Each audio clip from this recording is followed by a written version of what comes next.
আমরা এমন একটা আদর্শের শিক্ষা পেয়েছি যার অনুসরণ অনুকরণ পরকালে জান্নাত। সেই সর্বশ্রেষ্ঠ নবী সর্বশেষ নবীর উপরে শান্তির ধারা বর্ষিত হোক। সকলে বলি সাল্লাল্লাহু আলাইহি ওয়াসাল্লাম। সম্মানিত উপস্থিতি, আজকের এই কবরস্থান কেন্দ্রিক প্রোগ্রামে আপনাদের সম্মুখে সংক্ষিপ্ত সময়ে সংক্ষিপ্ত যে বিষয় নিয়ে কথা বলার চেষ্টা করব তা হচ্ছে মৃত্যু এবং তার পরবর্তী জীবন।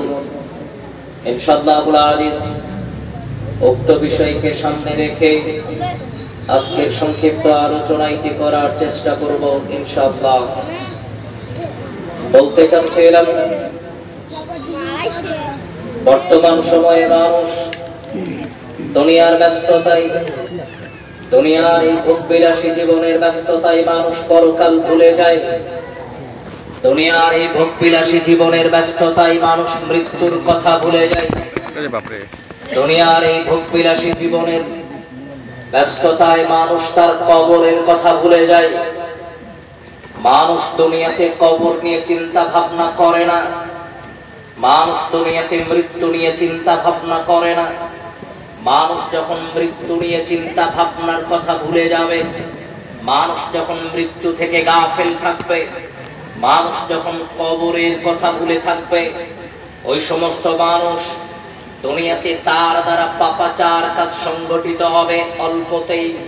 দুনিয়াতে তার দ্বারা পাপ সংগঠিত হবে।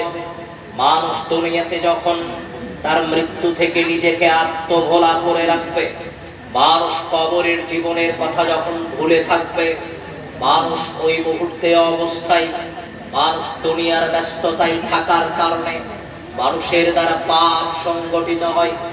মানুষ আল্লাহর কথা ভুলে যায়, মানুষ পরকালের জীবনের কথা ভুলে যায়। এই জন্যই মৃত্যুবরণের কথা, মৃত্যুর কথা যখন মানুষ স্মরণ করতে পারে, মানুষ তখন পরকালমুখী হয়, মানুষ তখন আল্লাহমুখী হয়। মানুষের মস্তিষ্কে চিন্তা ভাবনায় পরকালের কথা আসে।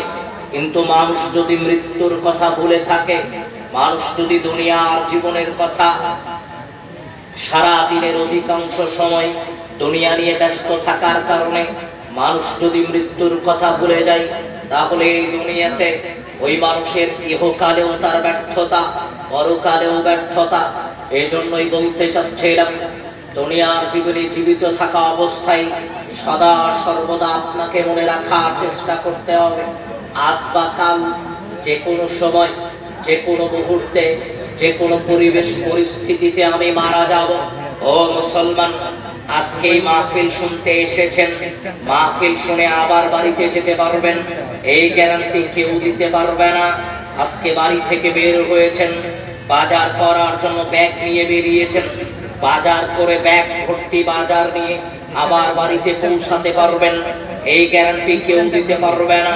আপনি গাড়িতে উঠেছেন, গাড়ি আপনাকে আপনার গন্তব্যস্থলে নিয়ে যাবে এই গ্যারান্টি কেউ দিতে পারবে না। আজকে ডান পা উঠিয়েছেন, ডান পা জমিনে আবার ফেলতে পারবেন এই গ্যারান্টি কেউ দিতে পারবে না। এক সেকেন্ডের গ্যারান্টি দেওয়ার মতো ক্ষমতা দুনিয়াতে মানুষের নিকটে নাই। তার মানে চোখের পলক উঠালাম, এই চোখের পলক আমি আবার ফেলতে পারবো এই গ্যারান্টি দেওয়ার মতো ক্ষমতা আমার নাই। আমি যত বড়ই বিলিয়নিয়ার, যতই কোটি কোটি টাকার মালিক হই না কেন, আমি যত বড়ই সম্পদশালী হই না কেন, যত বড়ই টাকাওয়ালা হই না কেন, যতই নেতৃত্বের জায়গায় অবস্থান করি না কেন, মৃত্যুর সময় যখন আসবে, দুনিয়ার কোনো শক্তি, দুনিয়ার কোনো অর্থ, দুনিয়ার কোনো লেনদেন দিয়ে মৃত্যুকে ঠেকানো যাবে না। মৃত্যুকে এক সেকেন্ড এই দিক সেই দিক করা যাবে না। ও মুসলমান, এই জন্যই আপনাকে বলতে চাচ্ছিলাম, আল্লাহ তার নবীকে লক্ষ্য করে বলছেন, ওহে নবী, ইন্নাকা মাইয়িতু ওয়া ইন্নাহুম মাইয়িতুন। ওহে নবী, আপনারও মৃত্যু হবে, আপনার পরে যারা এই দুনিয়াতে আগমন করেছে তাদেরও মৃত্যু হবে, তারাও মারা যাবে। এই দুনিয়াতে আল্লাহ কাউকে চিরস্থায়ী জীবন দান করেননি। আল্লাহ এর জন্যই তার নবীকে বলছেন, ওহে নবী, ওমা জাআলনা লিবাশারিন মিন ক্বাবলিকাল খুলদ আফা ইম্মা তাফহুমুল খালিদুন। ওহে নবী আপনি শোনেন, ওহে নবী আপনি শোনেন, এই দুনিয়াতে আল্লাহ যাকে সবচেয়ে বেশি ভালোবাসেন তার নাম মুহাম্মদ সাল্লাল্লাহু আলাইহি ওয়াসাল্লাম। এই দুনিয়াতে আল্লাহ সুবহানাহু ওয়া তাআলা যাকে সবচেয়ে মর্যাদা দিয়েছিলেন তার নাম মুহাম্মদ সাল্লাল্লাহু আলাইহি ওয়াসাল্লাম।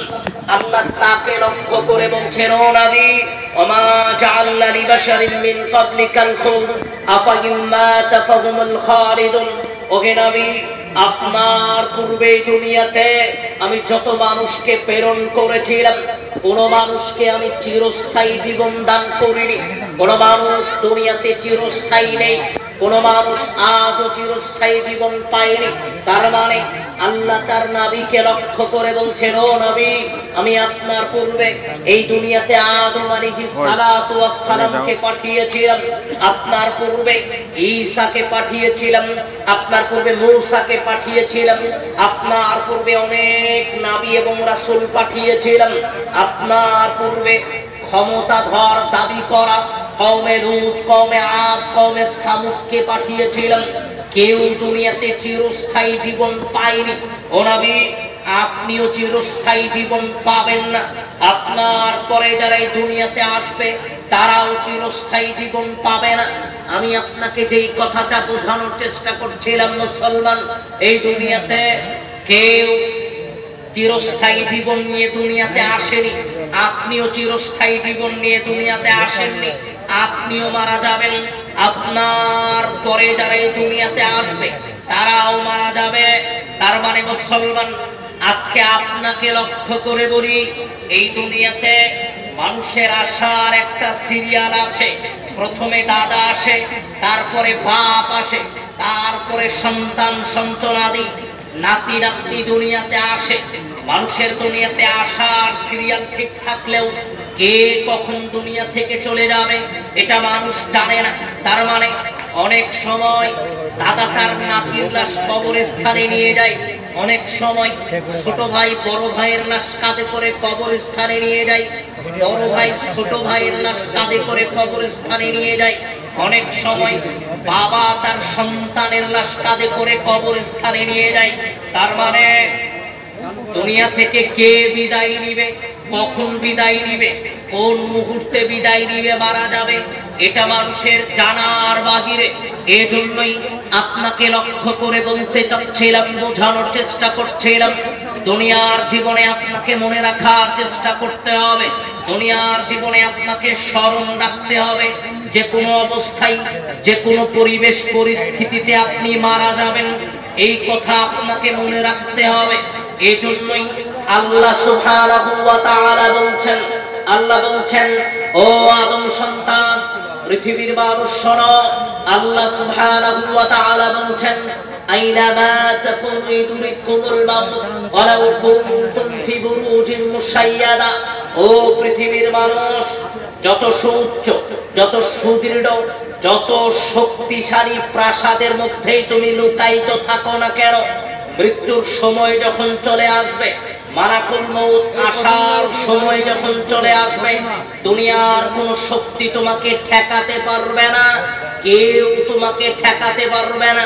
তার মানে মুসলমান, আপনি অনেক সম্পদশালী মানুষ, অনেক ক্ষমতাধর মানুষ, লাখো মানুষ আপনার বডিগার্ড, শত শত মানুষ আপনার বডিগার্ড, লাখো মানুষ এক ডাকে এক মঞ্চে হাজির হয়, কোটি লক্ষ লক্ষ মানুষ আপনার এক ডাকে মঞ্চে মাঠে হাজির হয়। যেই দিন আপনি মারা যাবেন, আল্লাহ সুবহানাহু ওয়া তাআলা বলছেন, তুমি যতই সূর্য প্রাসাদের মধ্যে লুকায়িত থাকো, মৃত্যুর সময় যখন চলে আসবে, দুনিয়ার কোন শক্তি সেই মৃত্যু থেকে তোমাকে ঠেকাতে পারবে না। মৃত্যু চিরন্তন এক বাস্তবতার নাম, মৃত্যু চিরন্তন এক বাস্তবতার নাম, যা প্রতিটা মানুষকে বরণ করতে হবে। মুসলমান, আমার কথা কি ক্লিয়ার বোঝা যায়? বুঝতে পারছেন কি? সবাই বুঝতে পারছেন? যদি বুঝতে পারেন তাহলে কথা বলা যাবে না। পরস্পরের ভিতরে কথা বললে আমি বক্তব্য দিতে পারবো না, বেশিক্ষণ বক্তব্য দিব না, আপনাদের বিরক্তিবোধ আসার আগে ছেড়ে দিব। কিন্তু দয়া করে কেউ পরস্পর কথা বলবেন না, গল্প করবেন না, এদিক সেদিকে তাকাবেন না। আমি অনেক দূর থেকে এসেছি, আপনাদের অল্প কিছুক্ষণ আলোচনা শোনাবো যাতে আপনাদের কিছু উপকার হয়। যেহেতু কবরস্থান কেন্দ্রিক প্রোগ্রাম, এই জন্য কবরকে স্মরণ করে দেওয়াই আমার একটা দায়িত্ব এবং কর্তব্য হিসেবে আজকে এখানে বসেছি। আপনাকে কবরের কথা স্মরণ করে দেওয়া আমার একটা দায়িত্ববোধ হিসেবে দাঁড়িয়েছে। এই জন্য কথা বলবেন না, আশেপাশে কথা বলা যাবে না, আশেপাশে একটু দূরে গিয়ে কথা বলতে হবে, একটু দূরে গিয়ে কথা বলতে হবে, আশেপাশে যেন কথা এখানে না আসে।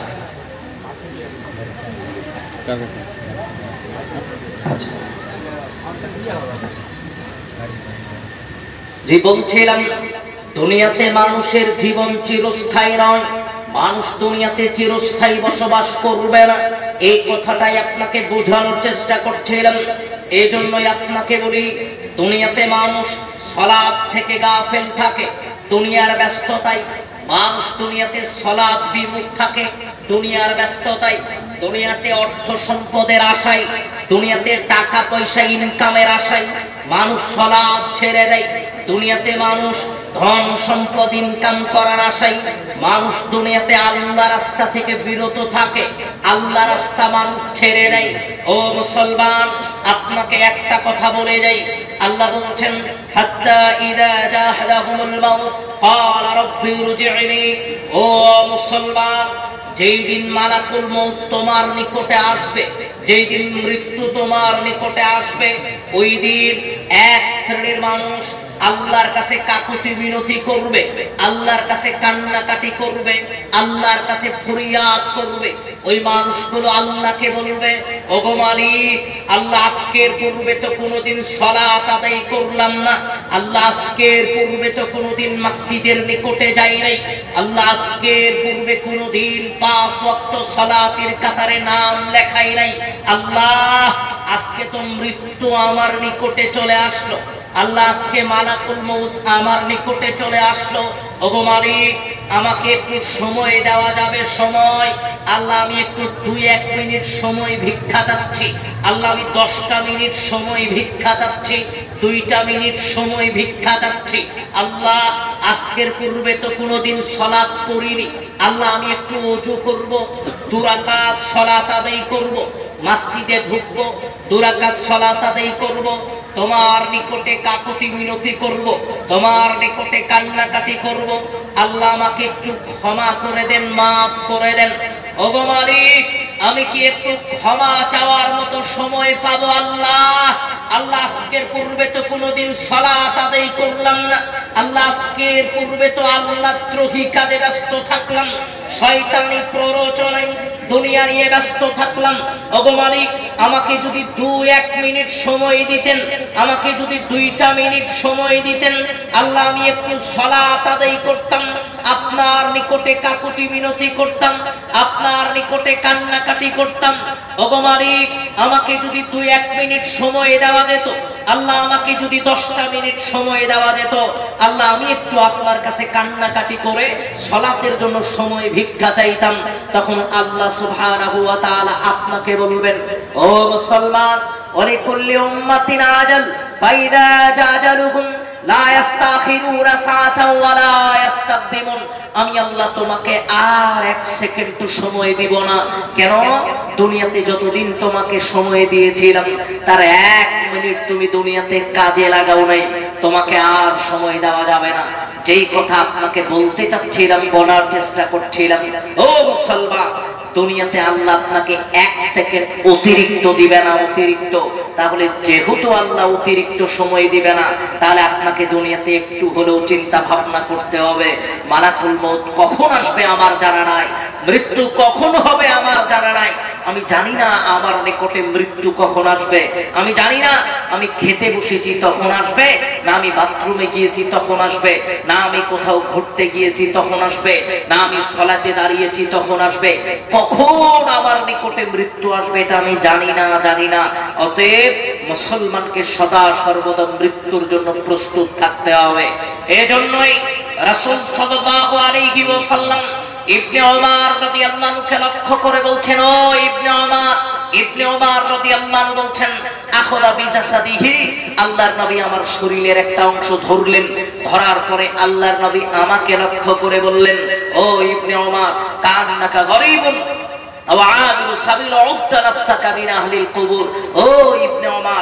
সব সময় নিজেকে তুমি কবরবাসী মনে করবা, মুসাফির মনে করবা, মুসাফির, আর নিজেকে সব সময় তুমি কবরবাসী মনে করবা। মুসলমান, দুনিয়ার জীবনে আপনাকে জীবিত থাকা অবস্থায় আপনাকে কবরবাসী মনে করতে হবে, কবরের কথা স্মরণ করতে হবে। এটাই তো সাউন্ড ক্লিয়ার ছিল মনে হয় ভাই, এটা ক্লিয়ার না? এটা মনে একটু অল্প একটু সমস্যা, এটাই ঠিক আছে, মাইকে ঠিক আছে। আচ্ছা মাইক কাছে নিচ্ছি, এটাই মাইকে। আচ্ছা আচ্ছা,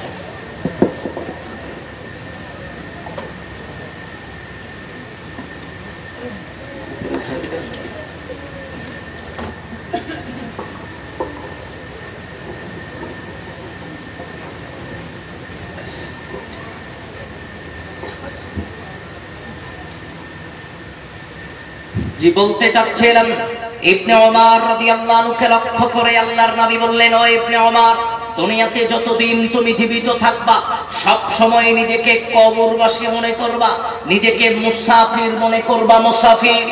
ইবনে ওমর রাদিয়াল্লাহু আনহু এজন্যই বলছেন, আদম সন্তান, আল্লাহর নবী বলছেন, ও মুসলমান, ইদা, একটা কথা বলছেন, ইদা আসবাইতা, যখন তুমি সকালে উপনীত হবা, আলা তামতাদিরিল মাসা, সন্ধ্যার আর অপেক্ষা করবা না। তার মানে যখন আপনি সকালে জীবিত আছেন তখন আপনি মনে করবেন সন্ধ্যাবেলার সূর্য ডুবার আপনি দেখতে পারবেন না, মানে আপনার জীবনের এই সময়টুকু অনিশ্চিত, আপনি সন্ধ্যা পর্যন্ত জীবিত থাকতে পারবেন কি পারবেন না আপনার জানা নাই। যখন আপনি সন্ধ্যায় উপনীত আছেন, ফালা তামতাদিরিস সাবাহা, আপনি সকালবেলার সূর্য আর দেখতে পাবেন, এই বিশ্বাসটুকু রাখিয়েন না। এর মাঝখানে আপনি মারাও যেতে পারেন, মৃত্যুবরণ করতে পারেন। আমি আপনাকে যেটা বোঝানোর চেষ্টা করছিলাম, মুসলমান, মৃত্যু এক চিরন্তন বাস্তবতার নাম, যেটাতে মানুষের বসবাস করতে হবে। ও মুসলমান, দুনিয়ার জীবন যখন শেষ হয়ে গেল, যখন মৃত্যু হলো, তার মানে আপনি মনে করিয়েন না মৃত্যু মানে শেষ নয়, মৃত্যু মানে এক চূড়ান্ত জীবনের শুরু, যে জীবনের কোনো শেষ নেই। মৃত্যু মানে শেষ নয়, মৃত্যু মানে শুরু, যে জীবনের কোনো শেষ নেই। দুনিয়ার জীবন ৬০-৭০ বছরের সমাপ্তি হয়ে যায়, কিন্তু মৃত্যুর পরে থেকে যে পরবর্তী জীবন শুরু হয়, এই জীবনের কোনো শেষ নেই। এই কথা আপনাকে বুঝতে হবে। বলতে চাচ্ছিলাম, দুনিয়ার জীবন শেষ হওয়ার পরে মানুষ যখন মৃত্যুবরণ করলো, কেউ দ্রুত ব্যস্ততায় আপনার জন্য বাজারে গেল সাদা কাপড় ক্রয় করতে, কেউ আপনার জন্য বাঁশ ধারে বাঁশ কাটতে যাবে, কেউ আপনার জন্য মসজিদে খাটনি আনতে যাবে, খাটনি। সবাই ব্যস্ত কিভাবে আপনাকে কবরস্থ করা যায়, কিভাবে আপনাকে কবরে শোয়ানো যায়। ও মুসলমান, কেউ বরই পাতার গরম পানি প্রস্তুত করবে, কেউ আপনার জন্য সাদা কাপড়গুলো কাটবে, কেউ আপনার জন্য কবরস্থানে কবর খনন করবে। দুনিয়ার সব মানুষ ব্যস্ত আপনাকে কিভাবে কবর দেওয়া যায়।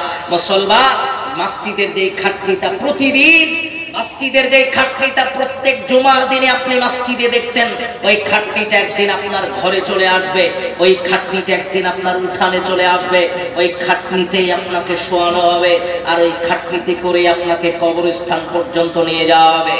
আনাস রাদিয়াল্লাহু আনহু قال, আনাস রাদিয়াল্লাহু আনহু বলছেন, قال رسول الله صلى الله عليه وسلم, রাসূল সাল্লাল্লাহু আলাইহি ওয়াসাল্লাম বলছেন, ইন্নাল আবদা, যখনই কোন মুসলমান মারা যাবে, বুদিআ ফি কবরিহি, কবরের জন্য প্রস্তুত করা হলো, কবরে নিয়ে যাওয়া হলো, যখন তাকে দাফন করানো হলো, ও মুসলমান, কবরে রেখে মানুষজন যখন চলে যাবে, লা ইয়াসমাউ কুরআনি আলিহিম, কবরবাসী আওয়াজ শুনতে পাবে, জুতা স্যান্ডেলের আওয়াজ, তার আত্মীয় স্বজন তাকে কবরে একা রেখে চলে যাচ্ছে। সব মানুষ আপনাকে একা রেখে দিবে, আপনি নিঃস্ব, আপনি একা মানুষ, একা। যেই মানুষটা রাত্রেবেলা একা ঘুমাতে পারেননি, যেই মানুষটা একাকিত্ব অবস্থায় একটা ঘরে কোনোদিন ঘুমাননি, ওই মানুষটাকে কবরে একাকিত্ব অবস্থায় রেখে আত্মীয় স্বজন যখন চলে যাবে, ওই মানুষ জুতা স্যান্ডেলের আওয়াজ শুনতে পাবে, তাকে কবরে রেখে যাওয়া হচ্ছে। শুধু তাই নয়, দুইজন আতানে মালাকানে, দুইজন ফেরেশতা আসবে। এক হাদিসে বলা হচ্ছে আতানে রাজুলানে, দুইজন মানুষ আসবে, ফায়াকুদানিহি, তাকে উঠে বসাবে, তিনটা প্রশ্ন জিজ্ঞেস করবে। আপনাকে তিনটা প্রশ্ন জিজ্ঞেস করা হবে, যদি আপনি তিনটা প্রশ্নের জবাব দিতে পারেন তাহলে আপনার জন্য সফলতা। আর যদি 3টা প্রশ্নের জবাব দিতে না পারেন তাহলে আপনার জীবনের ব্যস্ততা, আপনার জীবনের অবস্থা অত্যন্ত করুণ এবং ভয়ানক হবে। এই কথাটা আপনাকে একটু বোঝা দরকার। তার মানে 100 তলা কোনো বিল্ডিং, 100 তলা বিল্ডিং এ একটা হাতুড়ি দিয়ে যদি আঘাত করা হয় 100 তলা বিল্ডিং গোটাটাই এমন ভাবে চূর্ণ বিচূর্ণ হয়ে যাবে। কোনটা রড, কোনটা সিমেন্ট, কোনটা ইট, কোনটা রড, কোনটা সিমেন্ট, এটা কেউ চিনতে পারবে না। ওই হাতুড়ি দিয়ে, ফেরেশতার হাতে হাতুড়ি থাকবে, ওই হাতুড়ি দিয়ে আপনাকে আঘাত করা হবে, আপনার কোনো চিহ্ন থাকবে না, এটা আপনাকে বুঝতে হবে। তাহলে মৃত্যুর কথা মানুষ স্মরণ করে না কেন? তাহলে কবরের কথা মানুষ স্মরণ করে না কেন? কবর নিয়ে মানুষ চিন্তা ভাবনা করে না। কবরের জীবন নিয়ে মানুষের চিন্তা করার সময় নাই। যেই মানুষটা 4 স্টলে ঘন্টার পরে ঘন্টা সময় কাটায়, যেই মানুষটা টিভির মঞ্চে ঘন্টার পরে ঘন্টা সময় কাটায়, যেই মানুষটা চা খেতে খেতে ঘন্টার পরে ঘন্টা সময় কাটায়, ওই মানুষ জীবনে কোনোদিন 2 মিনিট দুনিয়ার ব্যস্ততার জীবনকে ছেড়ে দিয়ে 2 মিনিট কবর নিয়ে চিন্তা ভাবনা করবে সময় পায় না। ওই মানুষ 10 মিনিট একটু মৃত্যুর কথা স্মরণ করবে সময় পায় না। ওই মানুষ কবর নিয়ে 2-4 মিনিট ভাববে সময় পায় না। এই জন্যই মুসলমান, দুনিয়ার জীবনে আপনাকে চিন্তা করা দরকার। কেন? একটু আপনাকে বুঝিয়ে বলি। আজকের দুনিয়াতে মুসলমান কবর নিয়ে চিন্তা ভাবনা করে না, কবরের জীবন নিয়ে চিন্তা ভাবনা করে না।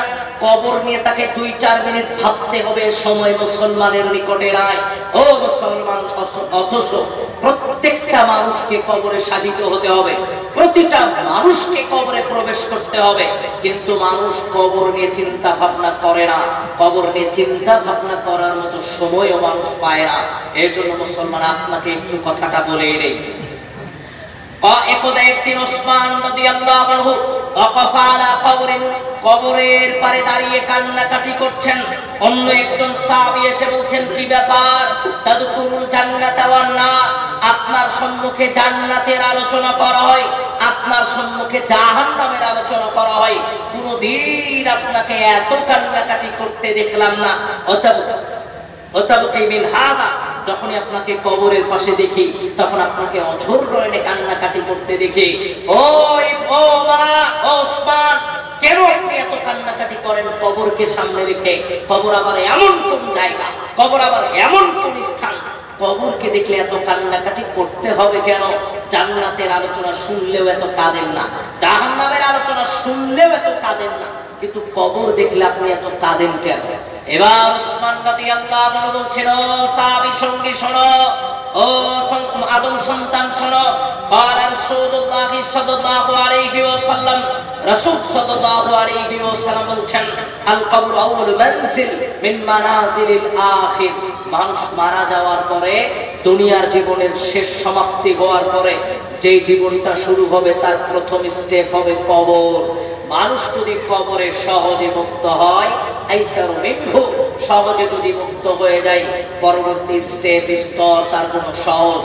আর যদি কোনো মানুষ জটিল কঠিন অবস্থায় কবরে পতিত হয়ে যায়, আসাধ্য মিনহু, প্রত্যেকটা স্তর তার জন্য জটিল কঠিন। তার মানে কবরে যদি প্রশ্নের জবাব দিতে পারেন তাহলে সহজেই মুক্ত হতে পারবেন, কিন্তু যদি কবরের প্রশ্নের জবাব দিতে না পারেন তাহলে প্রত্যেকটা স্তর আপনার জন্য জটিল কঠিন হয়ে যাবে।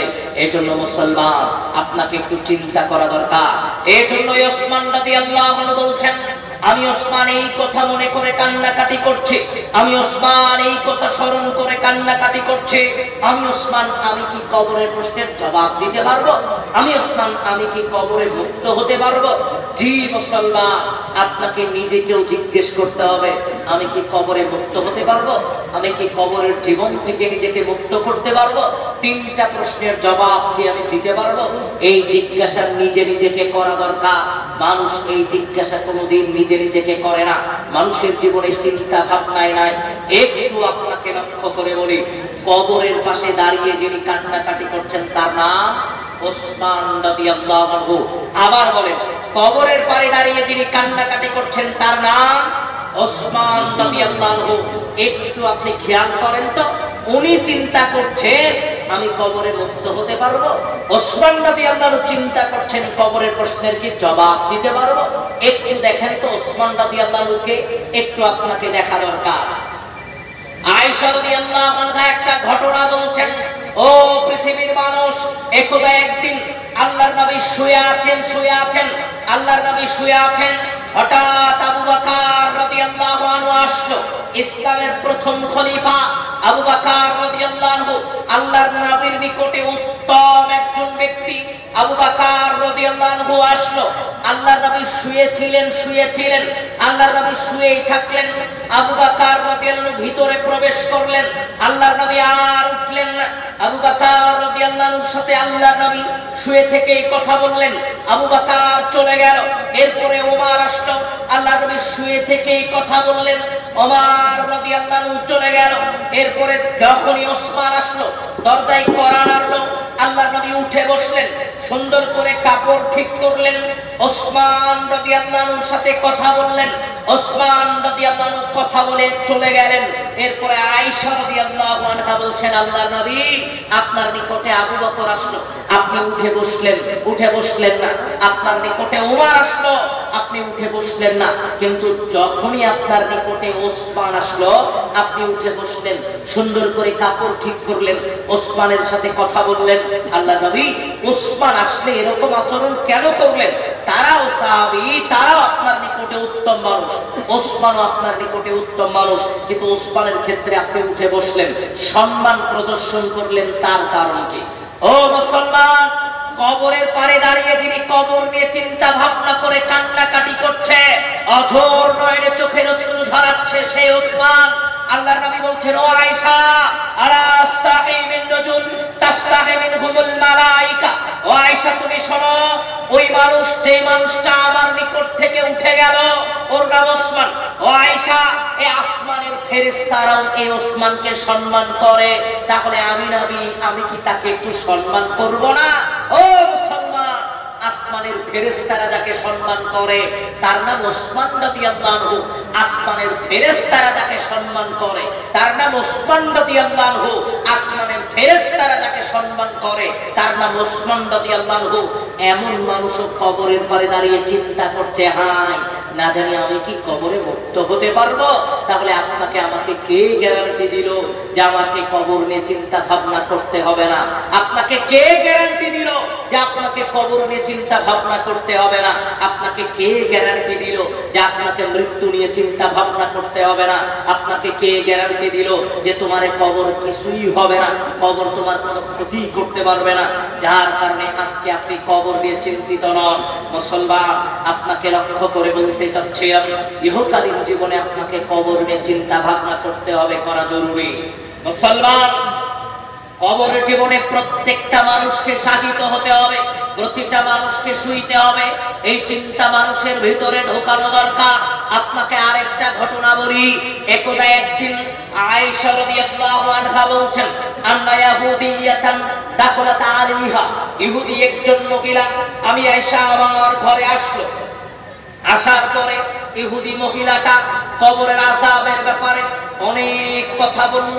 ইহুদি মহিলা আমি আয়েশা আমার জন্য দোয়া করলো, ও আয়েশা আযাবিল্লাহি মিন আযাবিল কবর, ও আয়েশা, আল্লাহ তোমাকে কবরের আযাব থেকে মুক্ত রাখুক, পরিত্রাণ রাখুক। আমি আয়েশা দুরকম কথা বলা হয়েছে, তাকে আটকিয়ে রাখলাম। অন্য হাদিসের পরিভাষায় সে চলে গেল। আয়েশা রাদিয়াল্লাহু আনহা বলছেন, আল্লাহর নবী ঘরের ভিতরে প্রবেশ করলো। আমি আল্লাহর নবীকে বললাম, আল্লাহর নবী, ইহুদি একজন মহিলা আমার নিকটে এসেছিল, কবরের আযাব সম্পর্কে বক্তব্য দিচ্ছিল, অনেক কথা বলছিল। আল্লাহর নবী, কবরের আযাবের ব্যাপারে আপনি একটু বলেন তো, কিছু বলেন তো। এবার আল্লাহর নবী বলছেন, ও আয়েশা, আযাবুল কবরি হাক্কুন, আযাবুল কবরি হাক্কুন, কবরের আযাব সত্য আয়েশা, কবরের আযাব সত্য। ও মুসলমান, ডান পাশের মাটি বাম পাশের মাটিকে চাপ দিবে, ভিতরে থাকা মানুষের ডান পাশের পাঁজর বাম পাশের পাঁজরে মিলে একাকার হয়ে যাবে। এর নামই কবর, এর নামই কবর। মুসলমান, শরীরের এই পোশাকটা, এই শরীরের পোশাক পরা অবস্থায় যদি আমাকে দাফন করা হয়, আমার এই শরীরের পোশাক নষ্ট হওয়ার আগে গোটা দেহটা পচে শেষ হয়ে যাবে। যেই দেহটা নিয়ে আপনি এত অহংকার, এত গর্ব করছেন। ও মুসলমান, আয়েশা রাদিয়াল্লাহু আনহা বলছেন, পৃথিবীর মানুষ রাআইতু রাসূলুল্লাহি সাল্লাল্লাহু আলাইহি ওয়াসাল্লাম বাদা সালাতান, ওই দিনের পর থেকে যতদিন আল্লাহর নবীকে সালাত আদায় করতে দেখেছি, যতদিন আল্লাহর নবীকে সালাত করতে দেখেছি, ইল্লা তাআওয়াযা বিল্লাহি মিন আযাবিল কবর, আল্লাহর নবীকে কবরের আযাব থেকে পরিত্রাণ চাইতে দেখেছি, পরিত্রাণ চাইতে দেখেছি। প্রত্যেক সালাতে আল্লাহর নবী কবরের আযাব থেকে পরিত্রাণ চাইতেন। মুসলমান, আমি আপনাকে যেটা বোঝানোর চেষ্টা করছিলাম, এই দুনিয়ার সবচেয়ে উৎকৃষ্ট মানুষ, এই দুনিয়ার সবচেয়ে সম্মানী মানুষ, যার আগের এবং পিছনের পাপগুলোকে আল্লাহ মোচন করে দিয়েছেন, এই দুনিয়ার সবচেয়ে উত্তম চরিত্রের মানুষ, এমন মানুষও চিন্তা করছে, এমন মানুষও কবরের আযাব থেকে পরিত্রাণ চাওয়ার মতো সময় বের করেছে। আর আজকের মানুষের নিকটেও সময় নাই। আজকের মানুষ চার স্টলে ঘন্টার পরে ঘন্টা সময় কাটায়, আজকের মানুষ টিভির মঞ্চে ঘন্টার পরে ঘন্টা সময় কাটায়। কিন্তু মানুষ নিজের জীবনের জন্য কবরের আযাবের ভয়ে, নিজের জীবনের জন্য কবরের প্রশ্নের জবাব দিতে পারবে কি পারবে না, এই চিন্তা দুনিয়াতে মানুষ করে না। আপনাকে লক্ষ্য করেই বলতে চাচ্ছিলাম, মুসলমান, আজকে আপনি কবর নিয়ে চিন্তিত নন। একটা কথা আপনাকে বলি, একটা হাদিস আপনাকে শোনাই।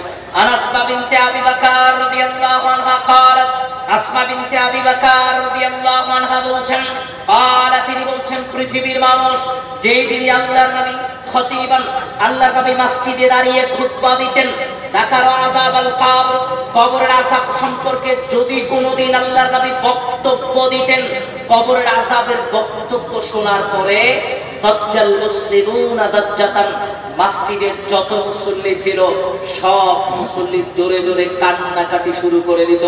হায়, না জানি কবরে আমার কি হবে, হায়, না জানি কবরে আমি মুক্ত হতে পারবো কি পারবো না। আজকে তো এই চিন্তা করেন না আপনি, আজকে তো কবর নিয়ে 2-4 মিনিট ভাবতে হবে, চিন্তা করতে হবে।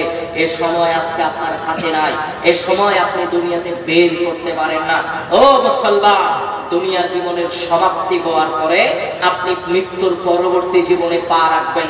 আমি এজন্যই আপনাকে মৃত্যুর পরবর্তী জীবন নিয়ে সংক্ষিপ্ত করে কয়েকটা কথা বলা জরুরি মনে করছি। মুসলমান, মৃত্যুর মাধ্যম দিয়ে দুনিয়ার জীবনের সমাপ্তি হয়ে গেল, কবরের জীবন দিয়ে পরকালীন জীবন শুরু হয়ে গেল। মুসলমান, কবরের জীবন অতিক্রম করার পরে পুলসিরাতে পুল মিজানের পাল্লা, বিচারের ময়দান, সব আপনাকে অতিক্রম করতে হবে। একটু আপনাকে ধারণা দিয়ে যায়, আল্লাহ সুবহানাহু ওয়া তাআলা বলছেন, ইয়াউমা ইয়াফিরুল মার'উ মিন আখিহি ওয়া উম্মিহি ওয়া আবিহি ওয়া সাহিবাতিহি ওয়া বানি লিকুল্লি ইমরিন মিনহুম ইয়াউমাইযিন শা'নুন ইউগনি। পৃথিবীর মানুষ দুনিয়াতে যাদের ব্যস্ততায়, যাদের পিছনে সময় দিতে গিয়ে তুমি মৃত্যুর কথা ভুলে গেছো, যাদের জন্য খাবার ক্রয় করতে গিয়ে, যাদের পোশাক আশাক ক্রয় করতে গিয়ে তুমি কোনোদিন সালাত আদায় করোনি, তার মানে তুমি স্ত্রী সন্তান আহাল পরিবারের ভালোবাসায় তুমি সালাতে আসনি। ও মুসলমান, বিচারের ময়দানে মানুষের যখন নেকির অভাব হবে, নেকি একটু নেকির জন্য মানুষ বিচারের ময়দানে দৌড়াতে থাকবে।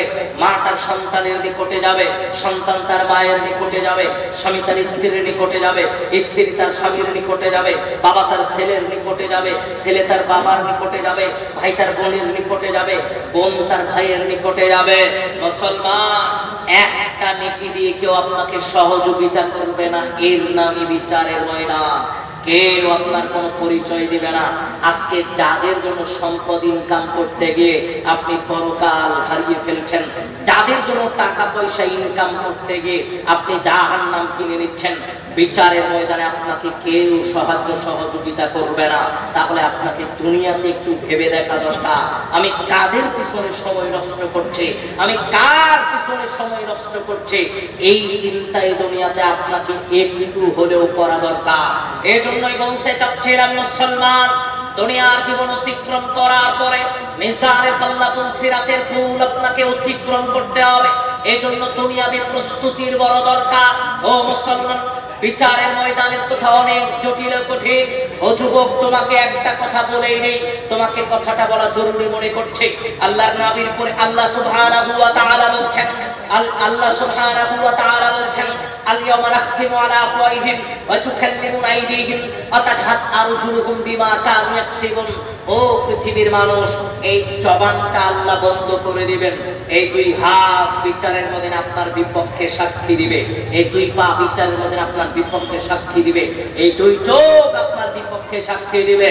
ও যুবক, এই দুই হাত দিয়ে যত পাপ করেছো তুমি, দু হাত সব আল্লাহকে বলে দিবে। এই দুই চোখ দিয়ে যত পাপ করেছো ভাই, এই দুই চোখ সব আল্লাহকে বলে দিবে। শরীরের এই চামড়াটাও তোমার বিপক্ষে সাক্ষী দিবে, শরীরের এই চামড়াটাও তোমার বিপক্ষে সাক্ষী দিবে। যুবক, দুনিয়াতে এই মোবাইলের দাম বেশি হতে পারে, কিন্তু মোবাইলের ওজন তোমার কাছে কোনো ভারী নাই, মোবাইলের ওজন তোমার কাছে কোনো ফ্যাক্টরি না। কিন্তু মনে রাখার চেষ্টা করবা, কত মানুষের জাহান্নামের কারণ এই মোবাইলই হতে পারে। এই মোবাইলের ওজন তোমার কাছে দুনিয়াতে নাই, কিন্তু এর ওজন বিচারের মধ্যে অনেক হয়ে যাবে তোমার জন্য। তোমাকে একটু হিসাব করে দুনিয়াতে চলা দরকার। বলতে চাচ্ছিলাম, বিচারের ময়দানে মানুষের জীবনের পুঙ্খানুপুঙ্খ হিসাব আল্লাহ চাইবেন। আজকে দুনিয়াতে চার স্টলে সময় কাটাচ্ছেন, আজকে দুনিয়াতে অনর্থক সময় কাটাচ্ছেন, আজকের দুনিয়াতে টিভির মঞ্চে সময় কাটাচ্ছেন, আজকের দুনিয়াতে মানুষের সাথে সমাবেশ করে গীবত পরনিন্দা করে সময় কাটাচ্ছেন।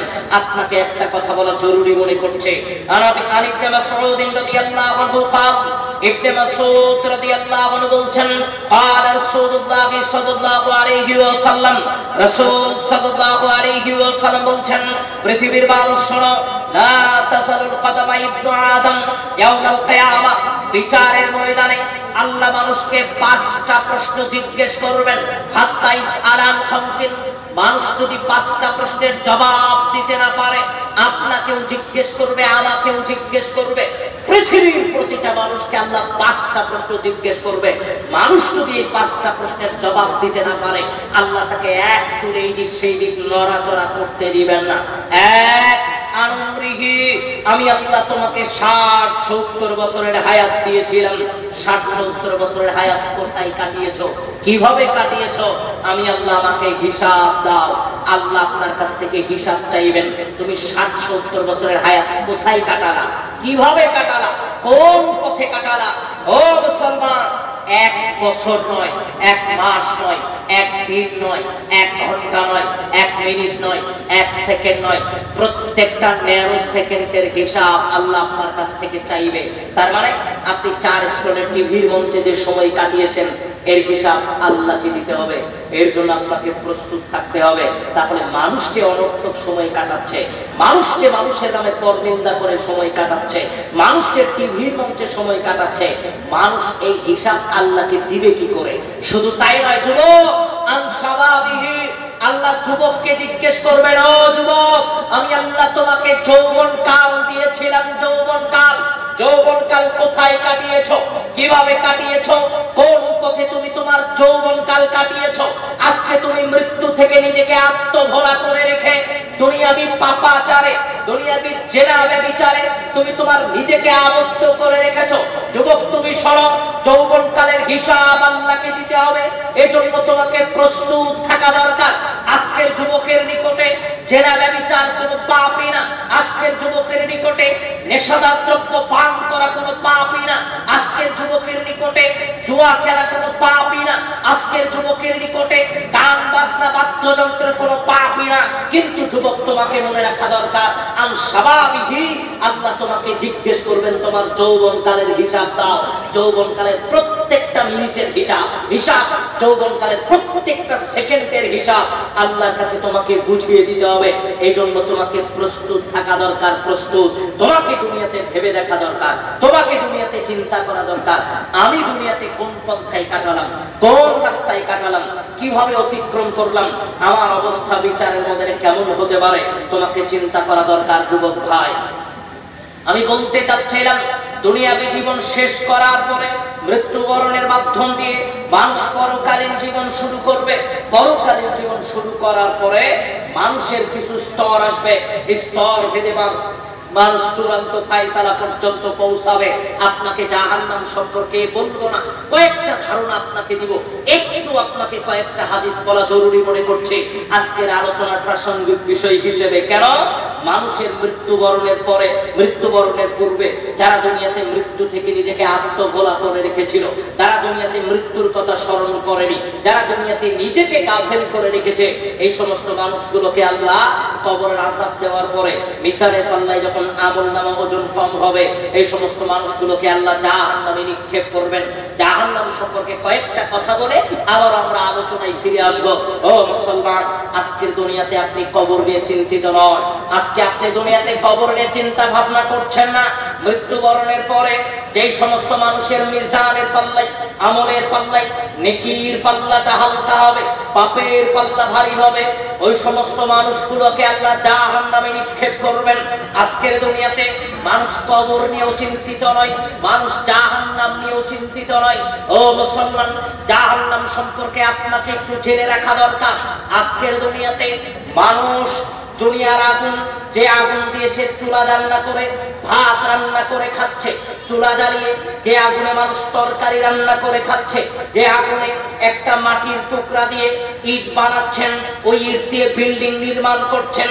আপনাকে লক্ষ্য করে বলি, আপনাকে যদি বলি ও ভাই, দুনিয়ার যে আগুনে আপনি চুলা রান্না করে, চুলা জ্বালিয়ে ভাত তরকারি রান্না করে খাচ্ছেন, ওই আগুনের ভিতরে কি 1 মিনিটে আঙ্গুল ঢুকিয়ে দিয়ে থাকতে পারবেন? দুনিয়ার মানুষ বলবে জি না, 1 মিনিট ওই আগুনের ভিতরে আঙ্গুল ঢুকিয়ে দিয়ে থাকতে পারবে না, সম্ভব না। ও মুসলমান, তাহলে এবার আপনাকে একটু জেনে রাখা দরকার। নবী হুরায়রা রাদিয়াল্লাহু আনহু قال, আবু হুরায়রা রাদিয়াল্লাহু আনহু বলছেন, قال رسول الله صلى الله عليه وسلم, রাসূল সাল্লাল্লাহু আলাইহি ওয়াসাল্লাম বলছেন, নারুকুম জুজউম মিন 70 জুজআম মিনান নার।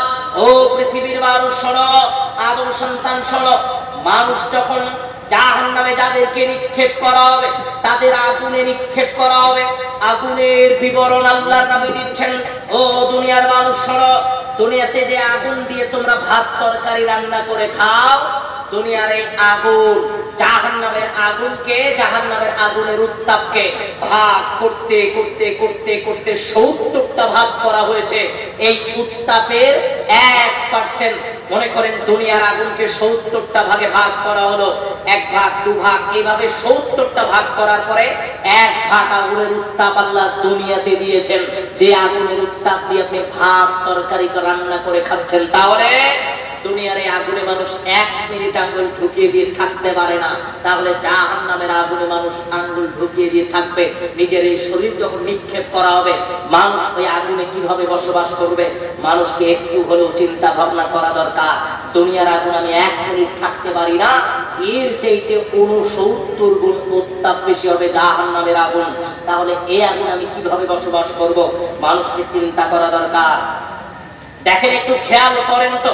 আবু হুরায়রা রাদিয়াল্লাহু আনহু قال, আবু হুরায়রা রাদিয়াল্লাহু আনহু বলছেন, قال রাসূলুল্লাহ সাল্লাল্লাহু আলাইহি ওয়াসাল্লাম, রাসূল সাল্লাল্লাহু আলাইহি ওয়াসাল্লাম বলছেন, পৃথিবীর মানুষ শোনো, যাদেরকে জাহান্নামে নিক্ষেপ করা হলো, যারা দুনিয়াতে সালাত আদায় করলো না, সুদ ঘুষের মধ্য দিয়ে দ্বীন অতিক্রম করলো, হারাম ভক্ষণের মাধ্যম দিয়ে যারা দ্বীন অতিক্রম করলো, আল্লাহ তাদেরকে জাহান্নামে নিক্ষেপ করবেন।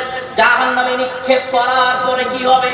আল্লাহর নবী বললেন, ইন্নাল কাইদু জিলদিল কাফিরি ইসতানা 40 দিরান। শরীরের এই চামড়া, এই চামড়া হবে 42 হাত মোটা, 42 হাত। ওয়া ইন্না জিরসাহু মিসলু উহুদিন, দাঁত হবে উহুদ পাহাড় সমপরিমাণ। ওয়া ইন্না মাজলিসাহু বাইনাল মক্কা ওয়াল মাদিনা, বসার জন্য প্রয়োজন হবে মক্কা থেকে মদিনার যতটুকু দূরত্ব, এই জায়গা দরকার হবে একজন জাহান্নামী মানুষের বসার জন্য। তাহলে কত বিকট আকৃতির হবে জাহান্নামী মানুষ, তাহলে আপনাকে চিন্তা করা দরকার। এবার আল্লাহর নবী বললেন, জাহান্নামীদের শরীরের চামড়া হবে 42 হাত মোটা, 1 হাত 2 হাত নয়। আপনার চামড়া কত হাত মোটা হতে পারে এটা আপনার জানা আছে, আপনার চামড়া কতটুকু মোটা হতে পারে এটা আপনার জানা আছে। কিন্তু মনে রাখবেন, জাহান্নামীদের শরীরের চামড়া হবে 42 হাত মোটা।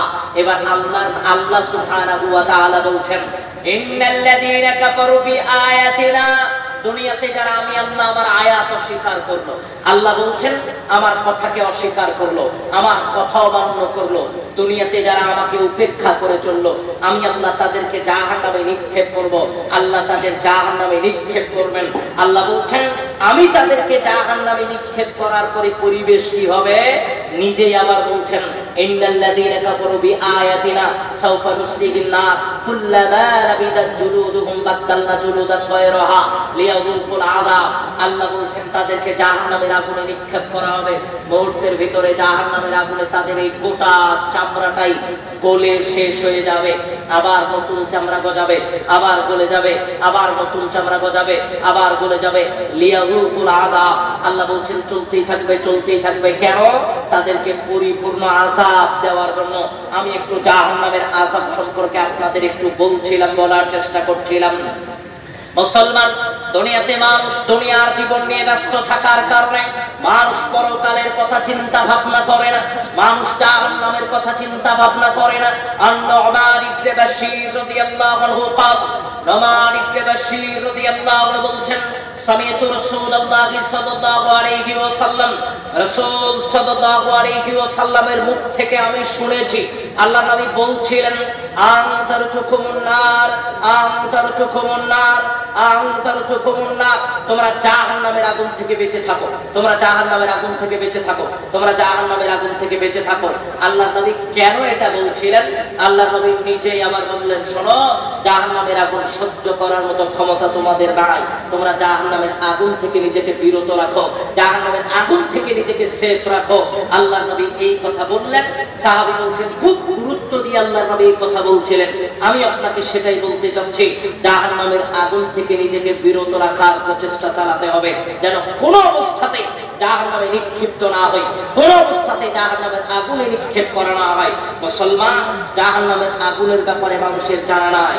আন-নু'মান ইবনে বাশীর রাদিয়াল্লাহু আনহু قال قال رسول الله صلى الله عليه وسلم নু'মান ইবনে বাশীর রাদিয়াল্লাহু আনহু বলছেন রাসূল সাল্লাল্লাহু আলাইহি ওয়াসাল্লাম বলছেন পৃথিবীর মানুষ ইউতা জাহান্নাম, আল্লাহ সুবহানাহু ওয়া তাআলা বিচারের ময়দানে একজন মানুষকে উপস্থিত করবেন, যেই মানুষটা সবচেয়ে কম পাপ করেছে এমন মানুষকে উপস্থিত করার পরে মাল্লাদুনা আলারে শিরকান, দুইটা আগুনের অঙ্গার তার পায়ের নিচে রেখে দিবেন। এবার আল্লাহ বলবেন পাটা উঠাও। ওই মানুষ পা আগুনের উপরে উঠিয়ে দিবে। একলিমিন হুমাদ দিমাগুহু কামা ইয়াকলিমিল জাল। আল্লাহ নবী বলছেন মাথার মগজ যেমন টকবক করতে থাকে আগুনের উপরে তামার উপরে উত্তপ্ত চুলার উপরে তামার পাতিল যেমন টকবক করতে থাকে, ওই মানুষের মাথার মগজ টকবক করতে থাকবে। সামান্য আগুনের অঙ্গারের উপরে পা দেওয়ার কারণে মাথার মগজ যদি টকবক করতে থাকে, তাহলে যাদেরকে জাহান্নামের আগুনে নিক্ষেপ করা হবে তাদের অবস্থা কি হতে পারে? যাদেরকে জাহান্নামের আগুনে নিক্ষেপ করা হবে তাদের অবস্থা কি হতে পারে? আপনাকে দুনিয়াতে একটু হলেও চিন্তা ভাবনা করা দরকার ও মুসলমান। এই জন্যই আপনাকে বলার চেষ্টা করছিলাম, বলছিলাম দুনিয়ার জীবনে কোন অবস্থাতে এমন কাজ করা যাবে না যাতে মৃত্যুর পরে আমার কবরের শাস্তি না দেওয়া হয়, যাতে মৃত্যুর পরে আমাকে মিজানের পাল্লা কঠিন হয়ে যায়, বলছে রাতের ধুল আমার জন্য কঠিন হয়ে যায়, আর অবশেষে আমাকে জাহান্নামে নিক্ষেপ করা হয়, এমন অবস্থায় করা যাবে না। মুসলমান, রাসূল সাল্লাল্লাহু আলাইহি ওয়াসাল্লাম একদিন সাহাবী বলছেন আল্লাহর নবী আপনি তো দাঁড়িয়ে থাকলেন, দাঁড়িয়ে থাকতে থাকতে হঠাৎ আপনি হাতটা সামনে দিলেন, আবার হাতটা নামালেন, আবার দ্রুত গতিতে আপনি আপনার স্থান ত্যাগ করলেন। আল্লাহর নবী দুইটা কাজ কেন করলেন? এবার আল্লাহর নবী বলছেন শোনো, আমার সম্মুখে জান্নাত নিয়ে আসা হয়েছিল, আমি জান্নাতের এক গুচ্ছ আঙ্গুর নেওয়ার চেষ্টা করছিলাম। শোনো, আমি যদি জান্নাতের এক গুচ্ছ আঙ্গুর নিতে পারতাম, কিয়ামত পর্যন্ত তোমরা যদি এটা খেতে, মা বাকিয়াতি দুনিয়া শেষ হয়ে যেত, কিন্তু ওই আঙ্গুর শেষ হতো না। দুনিয়ার সব মানুষ খেলেও এটা জান্নাতের নেয়ামত। আবার আল্লাহর নবী বলছেন আমি দ্রুত গতিতে আমার স্থান থেকে সরে গেলাম। কেন? আল্লাহ আমার সম্মুখে জাহান্নাম নিয়ে এসেছিল। এত জটিল, এত কঠিন, এত জটিল শাস্তির জায়গা ইতিপূর্বে আমি কোনোদিন দেখিনি। আমি নবী ওটা দেখতে পাচ্ছিলাম না, এর জন্য দ্রুত গতিতে সরে গেলাম। মুসলমান, আজকের দুনিয়াতে দুনিয়ার ব্যস্ততায় আপনি জাহান্নাম কিনে নিয়েন না। আজকের দুনিয়াতে দুনিয়াকে ফায়সালা দিতে গিয়ে আপনি জাহান্নাম কিনে নিয়েন না। জাহান্নাম অত্যন্ত জটিল কঠিন জায়গা। আমি আপনাকে বিস্তারিত বলতে চাচ্ছি না, শুধু আপনাকে একটু বলি। আনাস রাদিয়াল্লাহু আনহু قال আনাস রাদিয়াল্লাহু আনহু বলছেন قال رسول الله صلى الله عليه وسلم রাসূল সাল্লাল্লাহু আলাইহি ওয়াসাল্লাম বলছেন ইন্না ফিন নারি কাহাইয়াতিন জাহান্নামে সাপ থাকবে, সাপ এক প্রকার সাপ থাকবে, সাপ তালসাউয়াহদাতুল্লাহ সাআতা। ওই সাপ যদি কাউকে একবার কামড় দেয়, একবার ব্যথা করবে আগামী 40 বছর। একবার জাহান্নামে সাপ কামড় দিলে ব্যথা করবে 40 বছর। ওই সাপ মানুষকে বারবার কামড় দিবে। ইন্না ফিন নারি আকারিবা, জাহান্নামে কিছু বিচ্ছু থাকবে, বিচ্ছু। ওই বিচ্ছু যদি কাউকে একবার কামড় দেয়, একবার 40 খরিফান, ব্যথা করবে আগামী 40 বছর পর্যন্ত। তাহলে জাহান্নামে মানুষকে বিচ্ছু সাপ বারবার কামড় দিবে, বারবার দংশন করবে। মানুষ কিভাবে হেফাজত করবে নিজেকে, মানুষকে চিন্তা ভাবনা করা দরকার।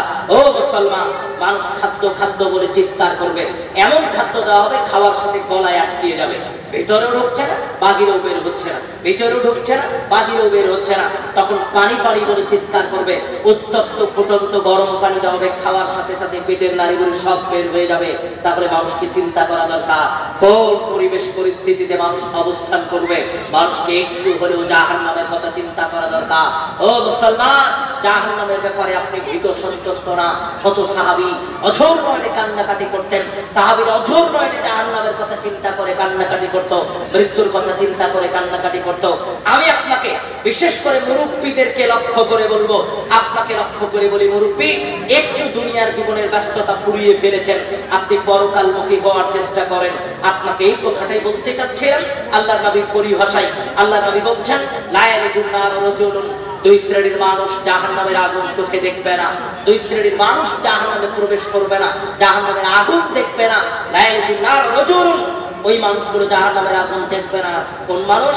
যেই মানুষগুলো বাকাবিন খশিয়াতিল্লাহ, অন্ধকার নির্জনে একাকিত্ব অবস্থায় জাহান্নামের ভয়ে, মৃত্যুর ভয়ে, কবরের আযাবের ভয়ে যেই মানুষগুলো অঝোর নয়নে কান্নাকাটি করে, আল্লাহ তাদেরকে জাহান্নামের আগুনে ঢুকাবেন না, আল্লাহ তাদেরকে জাহান্নামের আগুনে প্রবেশ করাবেন না।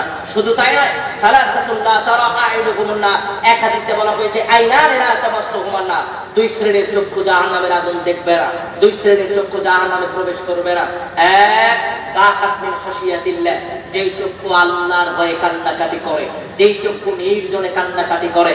আবার আল্লাহ নবী বলছেন সালাসাতুল্লাহ তারা আইনুহুমুন নার, তিন চক্ষু জাহান্নামের আগুন দেখবে না। এক বাকাতমিন খশিয়াতিল্লাহ, যেই চক্ষু আল্লাহর ভয়ে কান্নাকাটি করবে, যেই চক্ষু দুনিয়ার জীবনকে উপেক্ষা করে মৃত্যুর ভয়ে কান্নাকাটি করবে, এই চক্ষুকে আল্লাহ জাহান্নামের আগুনে পুরাবেন না, পুরাবেন না। আমি আপনাকে যেই কথাটা বলার চেষ্টা করছিলাম, বোঝানোর চেষ্টা করছিলাম মুসলমান, আমি আপনাকে শুধু এতটুকুই বোঝানোর চেষ্টা করছিলাম, চিরস্থায়ী জীবন মানুষের দুনিয়া নয়, চিরস্থায়ী জীবন কবরের মাধ্যম দিয়ে শুরু হয়। আপনাকে একটা কথা বলি, আজকে 60 বছর দুনিয়াতে বাঁচবেন, 70 বছর দুনিয়াতে বাঁচবেন, 50-55 বছর দুনিয়াতে বাঁচবেন, তার জন্য লক্ষ লক্ষ টাকা খরচ করে বাড়ি বানালেন, তার জন্য কোটি টাকা খরচ করে বাড়ি বানালেন, লক্ষ লক্ষ টাকা খরচ করে ফার্নিচার বানালেন, তার জন্য লাখো টাকা খরচ করে নিজের আয়েশ দিয়ে এসি দিয়ে রুম সাজালেন, ফার্নিচার দিয়ে রুম সাজালেন। 60 বছর দুনিয়াতে বাঁচবেন, তার জন্য যদি এত কিছু সাজাতে হয়, তাহলে মৃত্যুর পরে যে কবরে যেখানে থাকবেন, কবরের পরে যে জীবনে থাকবেন, এই জীবনের জন্য কি দিয়ে নিজের ঘর সাজালেন, এই জীবনের জন্য কি দিয়ে নিজেকে সাজালেন, এই চিন্তা দুনিয়াতে মানুষ করে না। মানুষ দুনিয়াতে এটা ভাবে না আমি কবরের জীবন নিয়ে কি করলাম, আমি কবরের পরবর্তী জীবন নিয়ে কি করলাম, মানুষ এটা দুনিয়াতে চিন্তা করে না। আপনাকে একটা সিম্পল উদাহরণ দেই, একটা উদাহরণ আপনাকে দেওয়া জরুরি মনে করছে, যে এই উদাহরণটা আমি প্রায় জায়গায় দিয়ে থাকি। আজকে কবরস্থানের উন্নয়ন কল্পে আজকের এই প্রোগ্রাম, যেটা নিয়ে আপনাকে 2-4টা কথা বলা জরুরি মনে করছে। মুসলমান, দুনিয়াতে আজকে আপনি বাজারের পাশে আপনার দোকান, আজান হয়েছে, আপনার দোকানের শাটার বন্ধ হয় না, আপনার দোকানের ঝাঁপ বন্ধ হয় না। কেন? আপনার দোকানের ব্যস্ততায় আপনি ঝাঁপ বন্ধ করতে পারেন না। একটু আপনাকে বলি, প্রস্রাব লেগেছে, বাজারের পাশে মসজিদ, দোকান খোলা রেখে ওই মানুষটা মসজিদের প্রসাবখানায় প্রসাব করে, কিন্তু আসার করার পরে ওই মানুষ আর মসজিদের দিকে আসে না। আমি আপনাকে বলতে চাচ্ছি, দুনিয়ার ব্যস্ততায় আপনি মসজিদে আসতে পারলেন, মসজিদের বারান্দা পর্যন্ত আসতে পারলেন, কিন্তু আল্লাহর ডাকে আপনি মসজিদে আসতে পারলেন না। বড় কষ্ট লাগে। আজকের দুনিয়াতে মানুষ হাইয়া আলাস সালাহ হাইয়া আলাল ফালাহর মর্যাদা বোঝে না। বড় কষ্ট লাগে। মসজিদের বাহিরে একজন মুসল্লি দাঁড়িয়ে আছে, যদি বলি ভাইয়া আসেন একটু সালাত আদায় করি, মুসলমান ঘরের সন্তান বলছে হুজুর প্রসাব করে পানি নেইনি, শরীরটা বড় অপবিত্র, যেতে পারবো না। বড় কষ্ট লাগে। মুসলমানের সন্তান বলে যে প্রসাব করে পানি নেইনি, কত নেককারজনক কথা এটা হতে পারে। ও মুসলমান, মাঠে যখন কাজ করছিলেন, দোকান যখন খোলা ছিল, আল্লাহ আপনাকে মসজিদ থেকে আহ্বান করছে। মনে রাখার চেষ্টা করবেন, মসজিদ থেকে মুয়াজ্জিন আপনাকে ডাকে না, ডাকে আল্লাহ সুবহানাহু ওয়া তাআলা। আল্লাহ আপনাকে আহ্বান করছে, শোনো তুমি ভালোর জন্য এসো, কল্যাণের জন্য এসো। আপনাকে লক্ষ্য করে বলি, মসজিদ থেকে আল্লাহ আপনাকে ডাকছে, ও আদম সন্তান, আমি তোকে খেতে দেই, আমি তোকে পড়তে দেই, দুনিয়াতে জীবিকা নির্বাহের একটা পথ দিয়েছি, তোর হাত পা চক্ষু দিয়েছি। ও মুসলমান, তোকে অঢেল সম্পদের মালিক করে দিয়েছি, বিরাট একটা প্রাসাদের মালিক করে দিয়েছি, আমি তোর বড় একটা ব্যবসা দিয়েছি। আমি তোর ওই আল্লাহ, ওই মালিক যিনি তোকে পঙ্গু বানাইনি, যিনি তোকে অন্ধ বানাইনি, যিনি তোকে ফকির মিসকিন বানাইনি, যিনি তোকে দুনিয়াতে মিসকিন বানাইনি। আমি তোর ওই আল্লাহ, ওই মালিক। আমি তোকে একটু মসজিদে ডাকছি, মসজিদে একটু আমার ডাকে সাড়া দিয়ে যা। আর মুসলমান তখন আল্লাহকে বলে, আল্লাহ আমি ব্যস্ত আছি, তোমার ডাকে সাড়া দিতে পারবো না, দোকান আমার খোলা, মাঠে আমি কাজ করছি, আমি রাস্তায় দাঁড়িয়ে আছি, চার স্টলে বসে আছি, তোমার ডাকে সাড়া দেওয়ার মতো সময় আমার নাই। মুসলমান আজকে আল্লাহকে বুড়া আঙুল দেখায়, মুসলমান আজকে আল্লাহকে ব্যস্ততা দেখায়, আল্লাহকে। ও মুসলমান, দুনিয়ার জীবনে যদি আল্লাহকে ব্যস্ততা দেখিয়ে আপনি যদি সালাতের নিকটবর্তী না হন, আপনি যদি মসজিদের নিকটবর্তী না হন, তাহলে আপনার অবস্থা পরকালে কেমন হতে পারে একটু চিন্তা করা দরকার। আজকের দুনিয়াতে মানুষ মৃত্যু থেকে ভুলে থাকে, তার একটাই কারণ দুনিয়া। মানুষ কবর থেকে ভুলে থাকে, তার একটাই কারণ দুনিয়া। আপনাকে একটু দুনিয়ার আখিরাতের পার্থক্য বলে আজকের আলোচনা শেষ করব।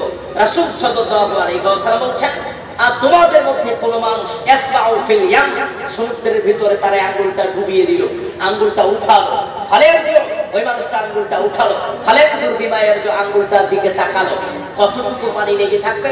মনে করেন আপনার পাশে মনে করেন নদীটা পদ্মা নদী, অথবা আপনাদের পাশে যে নদী, আপনার পাশে ওই নদীর ভিতরে, ভরা নদীর ভিতরে যদি আঙ্গুলটা ডুবিয়ে দেন, আঙ্গুলটা উঠান, আপনার কাছে আঙ্গুলে লেগে থাকবে 1 ফোঁটা 2 ফোঁটা পানি। 1 ফোঁটা 2 ফোঁটা পানির তুলনায় নদীর পানি অনেক অনেক অনেক অনেক বেশি। আল্লাহ নবী সমুদ্রের উদাহরণ দিয়েছিলেন, আমি আপনাকে নদীর উদাহরণ দিলাম। আল্লাহ নবী বললেন, এই আঙ্গুলে লেগে থাকা পানিটা হচ্ছে দুনিয়া, এটা হচ্ছে দুনিয়া। সমুদ্রে লেগে থাকা পানিটা হচ্ছে আখিরাত। তার মানে দুনিয়ার পানি, দুনিয়ার এই দুনিয়া ক্ষণস্থায়ী, অল্প সময়ের ভিতরে দুনিয়া শেষ হয়ে যাবে। আর এই দুনিয়ার চাইতে বহু বহু বহু বহু গুণ তুলনা, যার তুলনাই করা যায় না, এমন হচ্ছে আখিরাত। মানুষ আজকে দুনিয়ার আখিরাতের পার্থক্য বোঝে না। 60 বছর সুখের জন্য, 70 বছর সুখ শান্তিতে থাকার জন্য মানুষ চিরস্থায়ী সুখকে নষ্ট করে, মানুষের দীর্ঘস্থায়ী সুখকে নষ্ট করে, চিরস্থায়ী সুখ স্বাচ্ছন্দ্যের জীবনকে নষ্ট করে। আপনি আজকে দুনিয়ার আখিরাতের পার্থক্য বোঝেননি। আজকে যদি আপনাকে বলি, সাহাবীদেরকে লক্ষ্য করে আল্লাহর নবী বললেন, আইয়ুকুম মা ইউহিব্বু মিন মালি ওয়ারিসিহি, তোমাদের মধ্যে এমন মানুষ কি আছে যে নিজের জন্য ইনকাম করে না, যা কিছু ইনকাম করে পাড়া প্রতিবেশীর জন্য ইনকাম করে, নিজের জন্য কোনো সম্পদ জমায় না। বুঝতে পারেননি? আবার একটু বুঝিয়ে বলি, একটু হাদিস, 2টা হাদিস বলবো, একটু কষ্ট করে বুঝবেন, তাহলে আজকের আলোচনা আপনার বুঝে সহজ হবে। আল্লাহর নবী বললেন, কোন মানুষ আছে যেই মানুষ নিজের জন্য ইনকাম করে না, মানুষের জন্য করে। মানুষের জন্য মানে আমার 5টা ভাই, আমি দোকানদারি করি, আমার বিরাট বিরাট ব্যবসা আছে, আমি আজকে ঘোষণা করলাম আমার সারা জীবনের ব্যবসা করে যা কিছু হবে আমার একটাও থাকবে না, সব আমার এই ভাইয়েরা ভাগ বাটোয়ারা করে নেবে। কোন মানুষ আছে নিজে উপার্জন করে মানুষকে দেয়, নিজের জন্য কিছুই রাখে না? সাহাবীরা বললেন, আল্লাহর নবী, এমন মানুষ তো দুনিয়াতে নাই যে নিজের জন্য উপার্জন করে মানুষকে দিবে। আল্লাহর নবী বললেন, এমন মানুষের সংখ্যাটাই দুনিয়াতে বেশি। কি করে? মা তাকদ্দামা, দুনিয়া থেকে যখন বিদায় নেবেন, তুমি আপনি আল্লাহর কাছে যেটা পাঠিয়েছেন ওটা আপনার, আমার তাআখা মা ওয়ারিসিহি, দুনিয়ার উপরে যেটা ছেড়ে গেছেন ওটা আপনার না। বুঝে আসেনি? আবার একটু বুঝিয়ে বলি। যখন মারা যাচ্ছিলেন তখন 10 বিঘা জমির মালিক, যখন মারা যাচ্ছিলেন তখন 2 বিঘা জমির মালিক, যখন মারা যাচ্ছিলেন তখন একটা বিল্ডিং এর মালিক, যখন মারা যাচ্ছিলেন তখন একটা মার্কেটের মালিক। যখন মারা গেলেন ওই বিল্ডিং কি আর আপনার থাকবে? ওই মার্কেট কি আর আপনার থাকবে? ওই জমি জমা কি আর আপনার থাকবে? ব্যাংক ব্যালেন্স কি আর আপনার থাকবে? থাকবে না। তাহলে জীবনে কার জন্য ইনকাম করলেন একবার তো চিন্তা করলেন না, আমি কার জন্য ইনকাম করলাম? এই ধরনের বুঝে আসেন। একটা উদাহরণ দেই আপনাকে। আজকে আপনার একটা জমি আছে বাজার কেন্দ্রিক, এই জমি এই বাজার কেন্দ্রিক এই জমি থেকে আপনি বিক্রি করেছেন। জমি বিক্রি করার পরে জমির দাম হয়েছে 10 লাখ টাকা, 5 লাখ টাকা, জমির দাম হয়েছে 5 লাখ টাকা। এই 5 লাখ টাকার জমিটা আপনি, অথবা 50 লাখ টাকায় জমি বিক্রি হয়েছে, 50 লাখ টাকা ব্যাগে নিয়ে আপনি চলে যাচ্ছিলেন ব্যাংকে। 50 লাখ টাকা ব্যাংকে রাখবেন। রাখার সময় ব্যাংকের গেটে ফকির আপনাকে বলল, বাবা 5টা টাকা একটু ভিক্ষা দাও।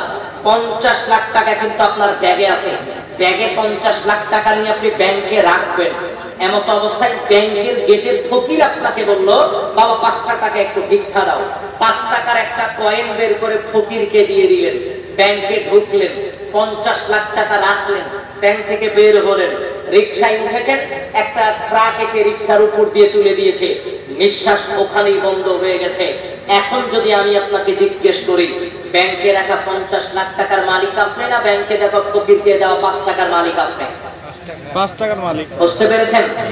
এই 5 টাকার ভাগ কি দুনিয়াতে কেউ নিতে পারবে? কিন্তু যেই টাকাটা 50 লাখ ব্যাংকে রাখলেন ওটাকে আর আপনার থাকবে? দুনিয়াতে যাদের নামে লিখে গেছেন আপনার পরবর্তী যারা ওয়ারিস, তারা ভাগ বাটোয়ারা করে নিবে। এই জন্যই আল্লাহর নবী বলছেন, আপনি মালি মালি। আদম সন্তান বলে, ওটা আমার, ওটা আমার, ওটা আমার। তার মানে আপনাকে ছেলের বিয়ে দিবেন। ঘটক এসে আপনাকে বলছে মেয়ের বিয়ে দিবেন। ভাইজান, ছেলের বাড়িতে তো কিছু বলতে হবে যে আপনার কি আছে। আপনি বলছেন, ঘটক সাহেব 5 তলা বিল্ডিং ওই যে উত্তর পাশে, তার পাশে যে 3 তলা বিল্ডিং ওটা আমার, টাওয়ারের পশ্চিম পাশে 2 তলা বিল্ডিং ওটা আমার, এই যে বিরাট একটা মার্কেট এটা আমার, এই যে 2 বিঘা জমি এটা আমার, এই যে বিরাট একটা মাঠ এটা আমার। আমরা পরিচয় দেই যে এটা আমার, এটা আমার, এটা আমার। আল্লাহর নবী বললেন, ইল্লা মিন সালাসা, মানুষের সম্পদ হচ্ছে 3টা, এর বাহিরে না। তার মানে একটু দেখেন, খেয়াল করেন তো, আমি যে পোশাক পরে আছি এটা আমি আমার টাকায় বানিয়েছি, নিজের উপার্জনে বানিয়েছি, এটার মালিক আমি। ভাইজান যেটা পরে আছেন এটা ওনার টাকা দিয়ে কেনা, উনি নিজে পরেছেন। আপনি যেটা পরে আছেন এটা আপনার টাকা দিয়ে কেনা, আপনার পোশাক। আমি এখানে যদি মারা যাই, আমার পরনে পোশাক থাকবে না, আহাল পরিবার খুলে নেবে। আপনি যদি মারা যান, আপনার পরনের পোশাক থাকবে না, আহাল পরিবার খুলে নেবে। তাহলে পরনের পোশাকের মালিককে আমি হতে পেরেছি? পরনে যে পোশাক পরে আছেন এটার মালিককে আপনি হতে পেরেছেন? তাহলে পরনের পোশাকের মালিক আর মানুষ হতে পারেনি। তাহলে মানুষের সম্পদ, সম্পদের অহংকার দাম দিবতে দেখায় কি করে? পকেটে ব্যাংকে আছে 50 লাখ টাকা, পকেটে আছে 5 টাকা, আপনি মারা গেছেন। 5 টাকা কি আর আপনার পকেটে থাকবে না, আহাল পরিবার বের করে নেবে? আহাল পরিবার 5টা টাকার কয়েন পর্যন্ত বের করে নেবে। তাহলে 5 টাকার মালিক আপনি হতে পারেননি। তাহলে এত বড় বড় ব্যাংক ব্যালেন্সের দাবি করেন কি করে মুসলমান, যে সম্পদের কথা? তাহলে আজকের দুনিয়াতে আপনি এই চিন্তায় চিন্তিত কেন যে এই সম্পদ আমার, এই সম্পদ আমার, এই সম্পদ আমার? আপনি চিন্তিত কেন? একটা কথা আপনাকে বলি, 5 বিঘা জমিতে ধান লাগিয়েছেন, 5 বিঘা জমির ধানের ভিতরে 2 শতক জমি আজকে কেটেছেন। 2 শতক জমি কাটার পরে ওই ধান চাল করে আজকে আপনি খেতে বসেছেন, এই মুখে দিবেন, এমন অবস্থায় আপনি মারা গেছেন। আহাল পরিবার প্লেটের ভাতটা কোনো কুকুর বিড়ালকে দিয়ে দিবে আর আপনাকে অবস্থায় দাফন করিয়ে দিবে। তাহলে প্লেটে যেটা নিয়ে বসেছেন, খেতে নিয়ে বসেছেন, ওই প্লেটের ভাতেরও মালিক আপনি হতে পারেন না, ওটা কুকুর বিড়ালকে দিয়ে দেওয়া হবে। তাহলে আজকের দুনিয়াতে সম্পদ সম্পদ করে চিল্লাচিল্লি করছেন কেন ও মুসলমান? ফেরেশতা আজকের দুনিয়াতে 2 বিঘা জমির মালিক আপনি, 1 বিঘা জমির মালিক আপনি। ফেরেশতা খুঁজছিল আপনি মারা যাওয়ার পর আপনি কয় বিঘা জমির মালিক। খেয়াল করেন তো, মারা যাওয়ার পূর্বে কবরস্থানে 1 শতক জমি দান করেছিলেন, আর আপনার এলাকায় কত বিঘা, কত শতাংশে অথবা কত কাঠায় কি আমার জানা নাই। আপনার ফেরেশতা মারা যাওয়ার পরে আপনার ব্যালেন্সে খুঁজছিল যে আপনি কত জমির মালিক। মনে রাখার চেষ্টা করবেন, যেটা কবরস্থানে দিয়েছেন ওটাই আপনার হবে, আর যেটা দুনিয়াতে রেখেছেন ওটা আপনার না। বাংলাদেশের কিছু ঘটনা আপনাকে বলি। বাবা মারা গেছে, 2 সন্তান ঝগড়া লেগেছে, বাবার লাশ মাটি দেয় নাই, 24 ঘন্টা পার হয়ে গেছে, একদিন পার হয়ে গেছে, বাবার লাশ মাটি দেয় নাই। কেন? 2টা বিল্ডিং, কে কোনটা নিবে আগে বন্টন হবে, তারপরে বাবাকে কবর দিবে। 2 সন্তান ঝগড়া লেগেছে, 2 সন্তান, এক সন্তান বাবাকে মাটি দেওয়া হবে, কবর করা হয়েছে, কবরের ভিতরে সন্তান গিয়ে শুয়ে গেছে। কেন? বাপ আমাকে জমি দেয় নাই, আমার জমি আগে দিবে, তারপরে বাপকে কবর দিতে দিব। তাহলে এই দুনিয়ায় আপনার সাথে স্বার্থপর, এই দুনিয়ায় আপনার সাথে বিশ্বাসঘাতকতা করবে, আপনার সন্তান সম্পদের বিনিময়ে আপনাকে ভুলে যাবে। তাহলে এই সম্পদ নিয়ে দুনিয়াতে চিন্তিত কেন আপনি? আপনাকে ফেরেশতা যখন খুঁজতে থাকবে আপনার কোনটা, তখন ওটাই হবে যেটা কবরস্থানে দিয়েছিলেন, যেটা মসজিদ মাদ্রাসায় দিয়েছিলেন। এজন্য আপনার কাছে উদ্যত আহ্বান রাখবো, ও মুসলমান, আজকের দুনিয়াতে আল্লাহর নবীর পরিভাষায় আস-সাদাকাতু বুরহান, দান সাদাকা হচ্ছে দলিল, দান সাদাকা হচ্ছে দলিল। মানুষ আল্লাহকে বলতে পারবে, আল্লাহ 10টা টাকা দান করেছিলাম কবরস্থানে, 500টা টাকা দান করেছিলাম কবরস্থানে, 1000 টাকা দান করেছিলাম কবরস্থানে, আল্লাহ আমি ওটার মালিক। আল্লাহকে মানুষ বলতে পারবে বিচারের ময়দান। এই জন্য মানুষকে দুনিয়াতে দান করা দরকার। একটা হাদিস আপনাকে শোনাই, আস-সাদাকাতু লা তুযিল। একটা হাদিসে আল্লাহর নবী বলছেন, দান সদকা মানুষের বিপদ আপদ বালা মুসিবত দূর করে দেয়। একটা সহজ বুদ্ধি। আজকে দুনিয়াতে অভাব অনটনে ঠেকিয়েছেন, আজকে বালা মুসিবত এসেছে, সন্তানাদি অসুস্থ, আহাল পরিবার অসুস্থ, ব্যবসা বাণিজ্য ভালো হচ্ছে না, মনে রাখার চেষ্টা করবেন, 5 টাকার একটা কয়েন হলো আল্লাহ রাস্তায় দান করে আল্লাহকে বলবেন, আল্লাহ আহাল পরিবার অসুস্থ, সন্তানাদি অসুস্থ, আল্লাহ বিপদ আপদে আছে। এই টাকাটা দান করার সময় আল্লাহকে বলবেন, আল্লাহ 5 টাকার কয়েনের বিনিময়ে আপনার বিপদ আপদ বালা মুসিবত দূর করে দিবে। আজকে বন্ধু বন্ধুকে বলছে, বন্ধু তোমাকে তো খুঁজে পাওয়া যায় না, আর দেখি না, বন্ধু বলছে, বন্ধু 10-15 দিন হচ্ছে শুধু হসপিটাল হসপিটাল হসপিটাল দৌড়াচ্ছি, কোনো চিকিৎসা পাচ্ছি না, আমার ছেলে ভালো হচ্ছে না। 10 দিনের ভিতরে একদিন ওই মানুষ আল্লাহকে বলেনি, অথচ মেডিকেলে দিনের পরে দিন দৌড়িয়েছে। একদিন আল্লাহকে বলেনি, আল্লাহ আমার সন্তান অসুস্থ, সুস্থ করে দিনে কথা বলেনি, অথচ মেডিকেলে দিনের পরে দিন দৌড়াচ্ছে। এজন্য আপনাকে বলবো, দান সৎকার মাধ্যম দিয়ে মানুষ বিপদ আপদ দূর করতে পারে, দান সৎকার মাধ্যম দিয়ে মানুষ বিপদ আপদ বালা মুসিবত থেকে নিজেকে সেভ করতে পারে। এজন্য কবরস্থান কেন্দ্রিক আজকের এই প্রোগ্রাম, এই প্রোগ্রামে যার যতটুকু সামর্থ্য আছে, যে যতটুকু করবেন, কষ্ট করে একটু দান করবেন। নিজে কখনো 1 টাকা দান ছাড়া যাবেন, আপনি এটা বলবেন না যে আমি 1 টাকাও দান করিনি, এমন নয়। 1টা টাকা হলেও আপনাকে কবরস্থান কেন্দ্রিক মাহফিলে দান করে যেতে হবে। 5টা টাকা হলেও, 10টা টাকা হলেও, 100 টাকা হলেও, 500 টাকা হলেও, সামর্থ্য অনুযায়ী আপনি দান করবেন। আমি আপনার সম্মুখে যে আলোচনা করতে চাচ্ছিলাম, আলোচনার পরিসমাপ্তিতে আপনাকে আবারও বলতে চাচ্ছিলাম, ও মুসলমান, 60 বছরের হায়াত একদিন শেষ হয়ে যাবে, 50-55 বছরের হায়াত একদিন শেষ হয়ে যাবে, এই দুনিয়া একদিন শেষ হয়ে যাবে, আপনার সময় একদিন ফুরিয়ে যাবে। আপনি মারা যাওয়ার পরে আপনাকে দ্রুত গোসল করিয়ে দেওয়া হবে, গোসল করিয়ে সাদা কাপড়ে আপনাকে মোড়ানো হবে, মসজিদের খাটনি নিয়ে আসা হবে, আপনাকে খাটনিতে উঠানো হবে, খাটনিতে করে কয়েকজন মানুষ কাঁধে করে কবরস্থান পর্যন্ত নিয়ে যাবে, কবরে আপনাকে একা রাখা হবে। কবরে আপনাকে রেখে চলে আসার পরে ফেরেশতা চলে আসবে, আপনাকে জিজ্ঞেস করা হবে 3টা প্রশ্ন। 3টা প্রশ্ন দিতে পারলে সফলতা, আর যদি 3টা প্রশ্ন দিতে না পারে তাহলে ব্যর্থতার জীবন। পুলসিরাতের পুল মিজানের পাল্লা সব অবস্থায় জটিল কঠিন হয়ে যাবে। মানুষকে জাহান্নামে নিক্ষেপ করা হবে, জাহান্নামের শাস্তি বড় ভয়ানক। দুনিয়ার আগুনের তুলনায় জাহান্নামের আগুন 69 গুণ তাপ বেশি হবে। মানুষের শরীরের চামড়া যতই মোটা হোক, জাহান্নামের আগুনে গলে শেষ হয়ে যাবে। জাহান্নামীরা জান্নাতীদেরকে লক্ষ্য করে বলবে, আমাদের 1 ফোঁটা পানি দাও, 1 ফোঁটা পানি। জান্নাতীরা জাহান্নামীদের বলবে, আল্লাহ এটা তোমাদের জন্য হারাম করেছে। মানুষকে চূড়ান্ত ফায়সালা হিসেবে যদি জাহান্নামে দেওয়া হয়, তাহলে মানুষের অবস্থা, পরিবেশ পরিস্থিতি অত্যন্ত জটিল কঠিন হয়ে যাবে। অতএব আপনাকে লক্ষ্য করে বলতে চাচ্ছিলাম, দুনিয়ার এই ক্ষণস্থায়ী হায়াত একদিন শেষ হয়ে যাবে। ক্ষণস্থায়ী হায়াতের পূর্বে আল-ইয়াউমা আমালুন, আজকের দিন শুধু আমলের দিন। আজকের দিনে 10টা টাকা এখানে দান করলেন, সুযোগ আছে, কিন্তু মারা যাওয়ার পরে আর সুযোগ নাই। নিঃশ্বাস থাকা অবস্থায় 2টা রাকাত সালাত করলেন, সুযোগ আছে। নিঃশ্বাস থাকা অবস্থায় কবরস্থানে 1% জমি কিনে দিলেন, সুযোগ আছে। নিঃশ্বাস থাকা অবস্থায় কবরস্থানের একটু জমি বৃদ্ধি করে দিলেন, সুযোগ আছে। নিঃশ্বাস থাকা অবস্থায় কবরস্থানে 10টা 5টা টাকা দান করলেন, সুযোগ আছে। কিন্তু নিঃশ্বাস বন্ধ হলে আর সুযোগ নাই। আর আল্লাহর নবী এজন্যই বলছেন আলিয়াউমা আমালুন আলা হিসাবা, নিঃশ্বাস থাকলে শুধু আমল করার সুযোগ আছে, হিসাব দেওয়া হবে না। কিন্তু যেই দিন মারা যাবেন ওই দিন আর আমলের সুযোগ নাই, শুধু হিসাব হিসাব হিসাব। এজন্য নিঃশ্বাস থাকা অবস্থায় 2-4 টাকা আল্লাহর রাস্তায় দান করেন। আর দান করার একটা জায়গা হচ্ছে কবরস্থান। আল্লাহ আজকের এই আলোচনার মধ্যে দিয়ে আমাদের ভিতরে যারা এই আলোচনা শুনেছি, আল্লাহ প্রত্যেকটা এই আলোচনাকে মূল্যায়ন করার তৌফিক দান করুন, আল্লাহুম্মা আমিন। আল্লাহ আজকের এই আলোচনা কবরস্থান কেন্দ্রিক প্রোগ্রামে যারা সহযোগিতা করেছে, যারা অর্থ দিয়ে সহযোগিতা করেছে, যারা 2-4 টাকা দান করেছে, কবরস্থানে যাবত কবরস্থানের শুরু থেকে আজ পর্যন্ত যারা যে অবস্থায় দান করেছে, যে অ্যামাউন্টে দান করেছে, আল্লাহ প্রত্যেকের দানকে কবুল ও মঞ্জুর করুন, আল্লাহুম্মা আমিন। আল্লাহ প্রত্যেকের দানকে কবুল ও মঞ্জুর করুন, আল্লাহুম্মা আমিন। আল্লাহ প্রত্যেককে এই দানের বিনিময়ে আহাল পরিবারে বারাকা দান করুন, আল্লাহুম্মা আমিন।